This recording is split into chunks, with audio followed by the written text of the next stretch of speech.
আসসালামু আলাইকুম। সাধারণ গণিতের এমসিকিউ সিরিজে তোমাদের সকলকে স্বাগতম।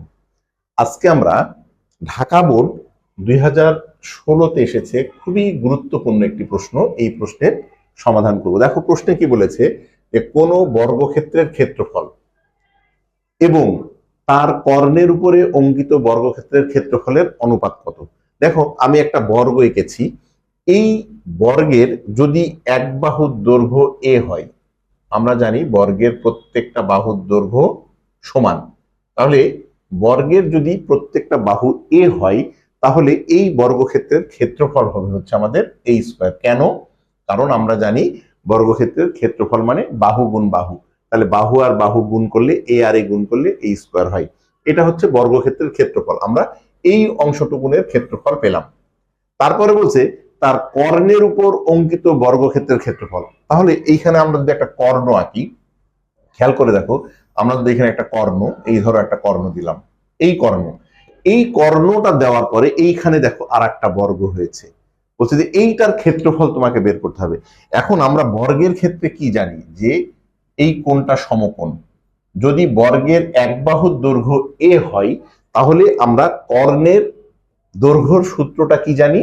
সূত্রটা হচ্ছে a√2 বা √2a, a√2। এইটা কিভাবে হয়?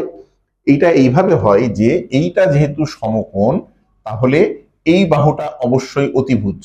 অতিভুজ হলে আমরা কি জানি যে অতিভুজ স্কয়ার সমান, এই বাহুটাকে যদি আমরা x ধরে নিই তাহলে আমরা জানি কি অতিভুজ স্কয়ার সমান, এই যে স্কয়ার দিলাম, লম্ব স্কয়ার প্লাস ভূমি স্কয়ার, তার মানে a square plus a square. তার মানে এইটার মান কত হবে? 2a square. এই পাশে যেহেতু স্কয়ার আছে, আমরা যদি স্কয়ারটা তুলে দেই তাহলে এখানে হবে √2a স্কয়ার। দেখো এইটা মানে হচ্ছে √2 ইন্টু √a স্কয়ার। তার মানে স্কয়ার আর রুট কাটা যায়, কাটা গেলে এখানে থাকে √2 ইন্টু এখানে থাকে a। তার মানে a√2 বা √2a। তার মানে এই কর্ণের দৈর্ঘ্যটা পাইলাম আমরা কত? a√2। দেখো তো, এইটা যদি a√2 হয় তাহলে এইটাও a√2 হবে, এই বাহুটাও a√2 হবে, কারণ এটা তো সব, এটাও একটা বর্গ। তাহলে এই বড় বর্গটার ক্ষেত্রফল কত হবে?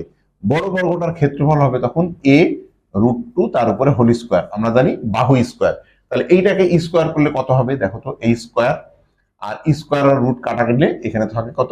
2। তার মানে এটার উত্তর আসছে হচ্ছে আমাদের 2a স্কয়ার। খেয়াল করো, তাহলে ছোট বর্গ যেটা ছিল হলুদ আকৃতির, এই বর্গটার ক্ষেত্রফল ছিল আমাদের a স্কয়ার। আর কর্ণের উপরে অঙ্কিত যেই বর্গ, এই বর্গটার ক্ষেত্রফল পেলাম আমরা 2a স্কয়ার। এখন প্রশ্নে বলছে এই ক্ষেত্রফল আর এই ক্ষেত্রফলের অনুপাত কত।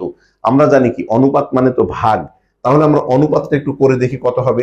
এখানে হচ্ছে a স্কয়ার অনুপাত, এটা হচ্ছে 2a স্কয়ার। দেখো তো এইটা মানে কি? এইটা মানে হচ্ছে উপরে a স্কয়ার আর নিচে 2a স্কয়ার। তাহলে a স্কয়ার কাটাকাটি যায়, তাহলে উপরে থাকে 1 আর নিচে থাকে হচ্ছে আমাদের 2। তাহলে এইটাকে যদি এখন অনুপাত আকারে লিখি তাহলে আমাদের হবে কত? 1/2। দেখো আমাদের তাহলে সঠিক উত্তর কোথায় আছে? এই যে 1 নম্বরে 1/2। খুবই গুরুত্বপূর্ণ প্রশ্ন। তাহলে এই ধরনের প্রশ্ন তোমাকে বুঝে বুঝে সমাধান করতে হবে। আশা করি গাণিতিক সমস্যাটা তোমরা বুঝতে পেরেছো। সকলের জন্য শুভকামনা রইল। আল্লাহ হাফেজ।